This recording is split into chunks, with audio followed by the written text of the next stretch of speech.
Hey everyone, this is Elenbaas from Nightlight Astrology, and today we are going to take a look at Venus's upcoming opposition to Pluto. Yesterday we took a look at Venus's trine to Neptune, which is perfecting today. You'll still feel that today. So we're jumping forward a little bit in the week to start talking about the transit of Venus's opposition to Pluto, which will come at the end of the week. So I'll lay out the timeline just to make sure you're not confused. But we are trying to get out in front of some of these transits with coverage of the archetypal dynamics so that you can work with it and prep for it, because they are very big transits. So that's what we've been doing this week so far. And we'll continue that today with Venus opposite Pluto. Before we get into it, don't forget to like and subscribe, share your comments. We love hearing from you. You can find transcripts of these daily talks, as always, on the website, nightlightastrology.com. Head over there, and don't forget, this weekend we have the speaker series, July 13th, 14th, and the 21st. We have our speaker series, and they are free. If you can't make it live, you get the recording afterwards. So check those out on the events page in the speaker series tab, and then go to live talks, and you'll see my next talk on July 18th is Uranus into Gemini. We're going to be looking at the transition of Uranus into Gemini next year and what kinds of archetypal signatures you can expect to experience with that transit. So it's a good one to prep for. And we'll have 3 more talks up soon for the next 3 months of September, or of August, September, and October. They will be coming up soon, so stay tuned for that. All right. If you register and can't attend the monthly webinar on Uranus and Gemini, we send you the recording, by the way, so be sure to check that out. All right. On that note, let's turn our attention to the real-time clock, where we can look at this transit. So if I back it up, we are on Wednesday, and I want to point out today, if you're listening to this today on July 10th, the big news is Venus is moving through the trine to Neptune. We covered that yesterday. So go back and listen to that video for today's trine between Venus and Neptune. What I want to talk about today is the fact that Venus's next step involves the transition tomorrow into the sign of Leo. So if we just speed this up a touch, we'll see that by tomorrow afternoon, Thursday, July 11th, Venus enters the sign of Leo. If we go forward one more day, Venus will have opposed Pluto in Aquarius by Friday morning. So we are looking at the transit of Venus opposing Pluto between July 11th and the 12th. And it is coming right off from the trine in late Cancer to Neptune in Pisces. So what do we make of it? I have 5 things to watch for today, with considering Venus's opposition to Pluto. What we're going to do tomorrow, we're putting it in a vacuum today. I like to call it the archetypal vacuum, where we just look at Venus opposite Pluto. Tomorrow, what I'm going to do is try to take a look at what it might mean. How do we put the pieces together of Venus trine Neptune and then Venus opposite Pluto? The two are moving seamlessly. The transit of Venus is moving seamlessly between Neptune and the opposition to Pluto. So what does that mean? We'll take a look at that tomorrow as Venus transitions, and then Friday we will be looking at the Mars-Uranus conjunction, which we'll also unpack next Monday when it's actually happening. Okay, so 5 things to watch for given this archetypal combination. I am recording this around, I always record things about a week in advance. So whenever I'm like, it's funny because some people will be like sending me messages like, I hope you're feeling better. You were sick on today's video. It's like, oh, I was sick last week because I recorded it a week ago. So I always record things about a week in advance. But that means that right now I'm on 4th of July holiday. So today's video is a little bit shorter because I am requested by the family. So anyway, just so that makes sense, it's a little bit briefer. We're going to run through this list today. 5 things to watch for with Venus opposite Pluto. The first one is, especially with Venus and Leo, I'm a native Venus and Leo, so I can tell you how closely my ego is connected to, love and relationships. It's like when you're Venus and Leo, your sense of self and self-respect and worthiness is so intimately tied up with how you love and how you receive love, how you give and get it. So when Venus opposes Pluto in Leo, the ego can get checked or wounded in love. It's like there's nothing worse than feeling like um, in a love relationship with Venus and Leo, anyway, that someone doesn't really see you or appreciate you for who you are, or that someone discards or discounts something about you that is really special or overlooks you. Um, there's also a lot of opportunity in a transit like this for an inflated ego in the context of love to get deflated. Maybe that's a good thing. If you are someone who tends to be, has to be the center of attention all the time in your relationships, if you're someone who, has a hard time sharing the stage with a partner or lover, there is a way in which the ego can get checked in a transit like this. And ultimately, it's a very positive thing. It's a healing thing. It's a growing thing. There has to be more to love and relationships than just, um, just us, just me. Um, I know that sounds weird because it seems like intuitive. Like, well, of course, relationships are about two people. But, um, you know, Venus and Leo, even when Venus and Leo is giving love, sometimes it's actually to look good, to look at how great of a lover I am, right? Look at how generous and big-hearted and romantic, and there's a performative quality to Venus and Leo, right? When Venus and Leo loves in the way that a performer does. It's like there's a performative element, is what I'm trying to say. And so there could be a way in which the ego is getting checked in love right now.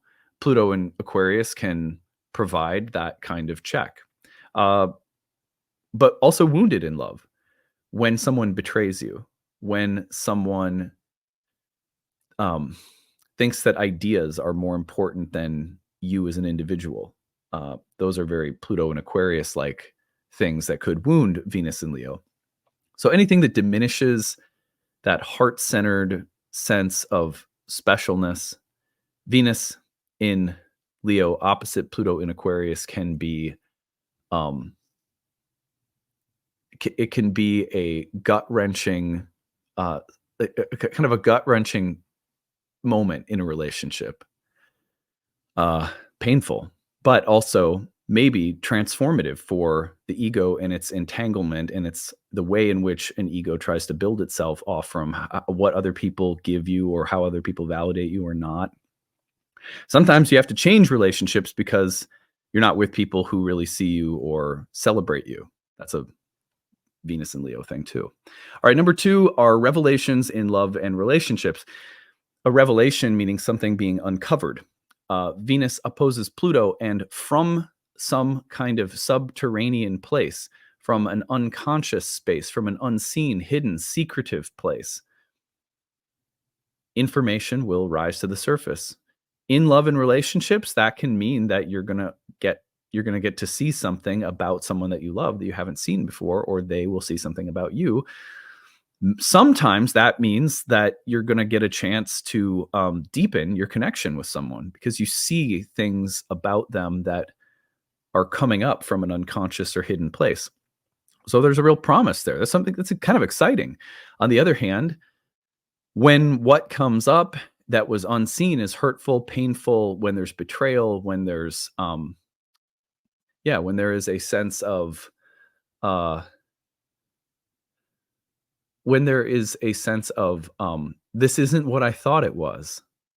It's disappointment, really disillusionment, when material comes up that makes you go, "Oh, this isn't the relationship I thought I was in."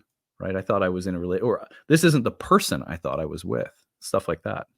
So revelations, uncovering of secrets, the release of unconscious material in love and relationships, which can be destructive, it can be healing, it can be creative.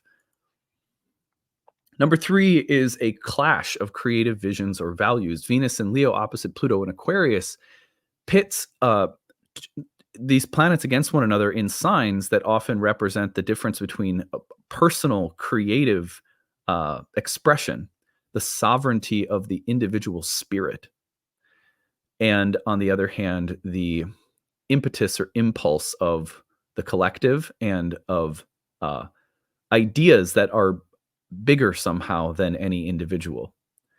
And so there can be a clash of values or visions about what the brightest or most interesting path or future looks like. And there can be a clash between personal and collective forces. Um, and so just know that if suddenly in relationships there are conflicts of value or vision, this is part of that signature. Number 4, a death and or rebirth in relationships. Look, any Venus-Pluto contact, especially the oppositions, tend to result in the need for relationships to die and end, or to go through a metaphorical death and to be creatively reconfigured. And that, for many people, is, although difficult, very good, very healthy. You feel better afterward, just in the same way that, you know, there's this incredible feeling when you're rising out of bed in the morning after being sick for a few days and you go, "Oh, my energy is back. Ah, I feel reborn." That feeling is it's part of the natural arc of being sick. Pluto's very much like that. There's a kind of a Plutonian sickness that comes over us where we just feel like, oh, there's this a kind of unstable, deep, transformative pulse that is feels like it's going to be destructive. Nothing's ever going to be good again. There's moments where it feels that way anyhow. And then after it comes through, you actually feel better. You feel like, oh, okay, I've released something.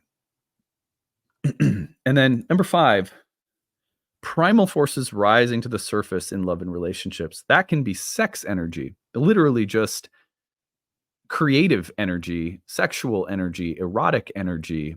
The primordial deep power of Pluto is such that when it contacts Venus, it can release an incredibly rich, fertile kind of energy into relationships as well, intensifying, deepening, and making more erotic or creative, fertile, and powerful.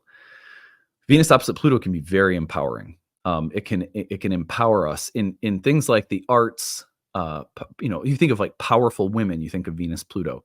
If you think of deep erotic art or sexual creativity and sexual magic, very Venus Pluto. When you think about Venus Pluto, you might think about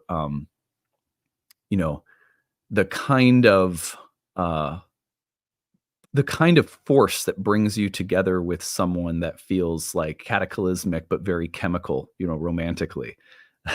Regardless of what it results in, your life has been altered in a kind of creative eruption of magnetic attraction.